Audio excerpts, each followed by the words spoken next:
Paris থেকে Rome, Madrid থেকে Berlin, গোটা ইউরোপ এখন তাপের আগুনে পুড়ছে। চলছে ভয়াবহ তাপপ্রবাহ, ভেঙে যাচ্ছে রেকর্ড, হুমকির মুখে জনজীবন।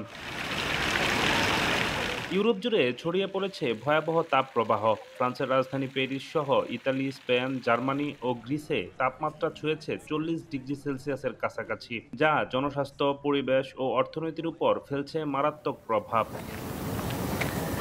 ফ্রান্সের রাজধানী প্যারিসের তাপমাত্রা এতটাই বেড়েছে যে মঙ্গলবার থেকে আইফেল টাওয়ার সাময়িকভাবে বন্ধ ঘোষণা করতে হয়েছে কর্তৃপক্ষকে। জনজীবন বিপর্যস্ত, শিক্ষা প্রতিষ্ঠান থেকে পরিবহন, সবখানেই সতর্কতা। দেশটির আবহাওয়া বিভাগ প্যারিস সহ 16টি অঞ্চলে রেড অ্যালার্ট ঘোষণা করেছে। বিশেষ করে দক্ষিণ ও পূর্ব ফ্রান্সের তাপমাত্রা পৌঁছেছে জনস্বাস্থ্যের জন্য হুমকি সীমায়। তীব্র গরমের কারণে ফ্রান্সে ১,৩৫০টি স্কুল আংশিক বা পুরোপুরি বন্ধ করে দেওয়া হয়েছে। শিশুরা যেন অসুস্থ না হয় সেজন্য এই পদক্ষেপ, বলছে বিবিসি। তীব্র গরমে বাড়ছে হিটস্ট্রোক ও ডিহাইড্রেশন ঝুঁকি। হাসপাতালগুলোতে বেড়েছে বয়স্ক ও শিশু রোগীদের ভিড়।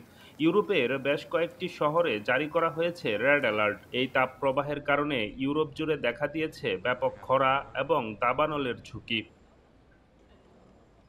বিশেষজ্ঞরা বলছেন এই অস্বাভাবিক গরমের পেছনে রয়েছে জলবায়ুর পরিবর্তন। পৃথিবীর গড় তাপমাত্রা বেড়ে যাওয়ায় তাপ প্রবাহ বা দীর্ঘস্থায়ী এবং তীব্র হয়ে উঠেছে।